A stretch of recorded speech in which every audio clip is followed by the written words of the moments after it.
আপনার উত্তরটা কমেন্টে গিয়ে ছুঁড়ে মারুন তো দেখি। একটা মাথা, তিনটে পা, চললে বলি আগে আগে, আর থামলে বলি হায় হায়, প্রাণটা বুঝি রাখা দায়। বলুন তো এখানে উত্তরটা কি হবে?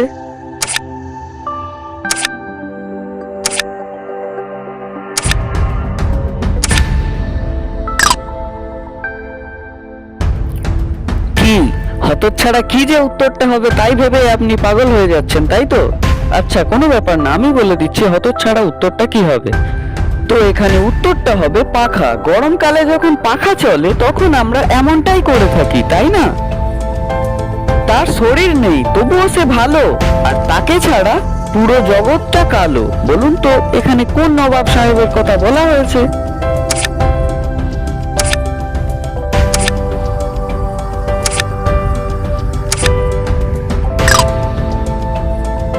আমি জানি 95% লোক এই প্রশ্নের উত্তরটা পারেননি, কিন্তু 5% লোক এই প্রশ্নের উত্তরটা পেরেছেন। তো এখানে সঠিক উত্তর হবে আলো। আপনি 95%র মানুষ নাকি 5%র মানুষ, কমেন্টে গিয়ে একটু বলে আসুন না।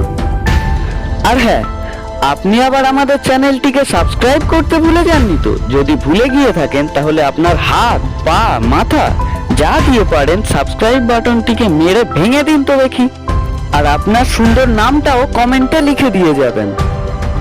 কোন সে বিদেশি ভাষা যার নাম 4 অক্ষরে, মাঝের যে কোনো একটি অক্ষর কেটে দেখো জলে বাস করে? বলুন তো এখানে কোন ভাষার কথা বলা হয়েছে?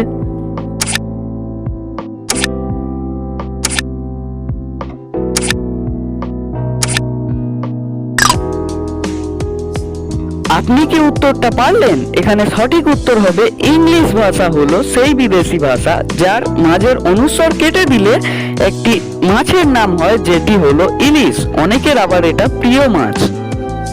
আর হ্যাঁ, লাইকের বাটনটিকেও একটু ভালোবেসে চড় মেরে দিয়ে যাবেন তো।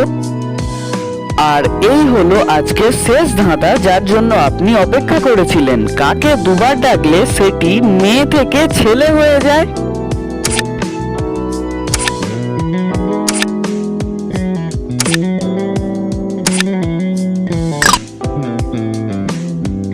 তো এখানে সঠিক উত্তর হবে আপনার মাকে আপনি যদি দুবার ডাকেন তাহলে অজান্তেই আপনি আপনার মামাকে ডেকে ফেলবেন। এমনই অনেক ধাঁধার ভিডিও দেখার জন্য আমাদের সাথে থাকবেন। আমরা একদিন অনেক দূরে এগিয়ে যাব।